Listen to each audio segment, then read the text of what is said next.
Welcome back ناظرین، bulletin کا آغاز کریں گے اور آپ کو بتائیں کہ ہتھیار اٹھانا بے گناہوں کو تشدد کا نشانہ بنانے کی اجازت نہیں دے سکتے ہیں۔ کچھ جماعتوں کو دوسروں کو نیچا دکھانے کے لیے میدان میں لایا گیا۔ سیاست پر سب کا حق ہے، مذہبی جماعتیں بھی سیاست کر سکتی ہیں۔ وزیر اعلیٰ پنجاب مریم نواز کا اتحاد بین المسلمین کمیٹی کے اجلاس سے خطاب، کہا کہ کالعدم تحریک لبیک کے 600 کارکنوں کو مارنے کا الزام لگایا گیا، لاشیں اور ثبوت کہاں ہیں؟ فلسطینی جشن منا رہے تھے اور انتشاری ٹولہ لوگوں پر تشدد کر رہا تھا۔ غزہ کے نام پر احتجاج کر کے عوام کو تکلیف پہنچائی گئی۔ مریم نواز نے پی ٹی آئی پر بھی تنقید کے نشتے چلائے، کہا پی ٹی آئی والے جب تک سیاسی جنگ لڑتے رہے ان کو کسی نے کچھ نہیں کہا، جب پی ٹی آئی نے ریاست کے خلاف ہتھیار اٹھائے، املاک کو جلایا تو تب ان کا زوال شروع ہوا۔ عوام کے جان و مال کی حفاظت ریاست کی ذمہ داری ہے۔ وزیر اعلیٰ پنجاب مریم نواز کی زیر صدارت اتحاد بین المسلمین کمیٹی کا اجلاس ہوا۔ مریم نواز کی درخواست پر تنظیم المدارس اہل سنت پاکستان کے سربراہ مفتی منیب الرحمان کے اجلاس میں خصوصی شرکت۔ وزیر اعلیٰ پنجاب نے علماء اور مشائخ کا پرتپاک خیر مقدم کیا۔ تمام مکاتب فکر کے علماء کرام نے حکومت پنجاب کے اصولی موقف کی بھرپور حمایت کر دی۔ وزیر اعلیٰ پنجاب کو سیل ہونے والی مساجد کا انتظام تنظیم المدارس اہل سنت کے سپرد کرنے کی ہدایت۔ بے گناہ ثابت ہونے والے افراد کی فوری رہائی کا حکم اور خود باعزت طریقے سے گھر چھوڑنے کی ہدایت۔ فتنہ الخوارج کا بلوچستان میں بزدلانہ وا ضلع ڈیرہ مراد جمالی میں پولیس کی گاڑی پر ہینڈ گرینیڈ سے حملہ، 13 افراد زخمی ہو گئے، جن میں 2 پولیس اہلکار بھی شامل ہیں۔ نصیر آباد کے علاقے میں جعفر ایکسپریس پر راکٹ فائر کیے گئے، تاہم کوئی جانی نقصان نہیں ہوا۔ مین بازار میں مسلح افراد نے پولیس موبائل کو نشانہ بنایا۔ پولیس کے مطابق زخمیوں کو فوری طور پر سول اسپتال منتقل کر دیا گیا ہے، جہاں انہیں طبی امداد فراہم کی جا رہی ہے۔ پولیس ذرائع کے مطابق نصیر آباد کے علاقے الطاف آباد میں مسلح افراد نے جعفر ایکسپریس پر حملہ کیا۔ اطلاعات کے مطابق حملہ آوروں نے ٹرین پر 4 راکٹ فائر کیے، تاہم خوش قسمتی سے کسی جانی نقصان کی اطلاع نہیں ملی۔ ایف سی اور پولیس کی جوابی کارروائی پر حملہ آور فرار ہو گئے۔ پولیس حکام کا کہنا ہے کہ صورتحال پر قابو پا لیا گیا ہے اور جعفر ایکسپریس کو ڈیرہ مراد جمالی کی جانب روانہ کر دیا گیا ہے۔ وفاقی وزیر داخلہ محسن نقوی نے سپریم نیشنل سیکیورٹی کونسل کے سیکریٹری اور ایرانی ہم منصب سے اہم ملاقاتیں کی ہیں۔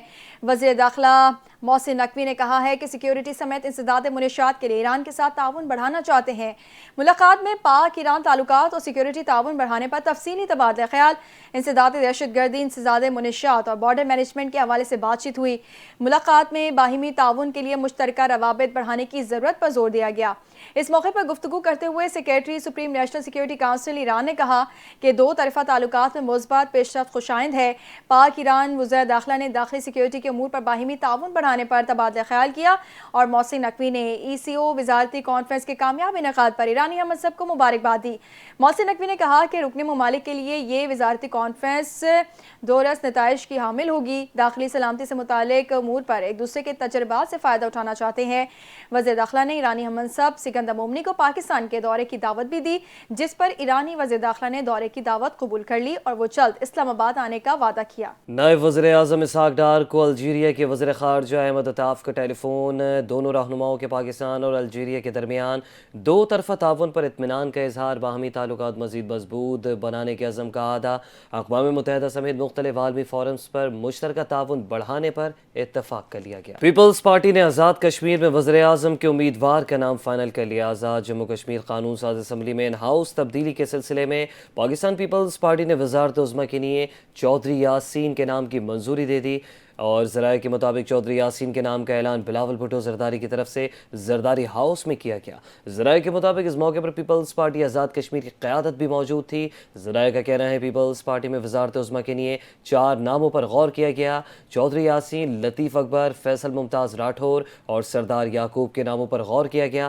ذرائع کے مطابق وزیر اعظم آزاد کشمیر انوار الحق کے خلاف تحریک عدم اعتماد کا کل آزاد کشمیر اسمبلی سیکریٹریٹ میں جمع کروائی جائے گی۔ پارلیمانی لیڈر مسلم لیگ نون آزاد کشمیر راجہ فاروق حیدر نے ایوان صدر کے سیاسی استعمال پر تحفظات کا اظہار کر دیا ہے۔ میڈیا سے گفتگو کرتے ہوئے سابق وزیر اعظم راجہ فاروق حیدر کا کہنا تھا کہ آزاد کشمیر میں حکومت کی تبدیلی کے لیے ایوان صدر کا استعمال درست نہیں تھا۔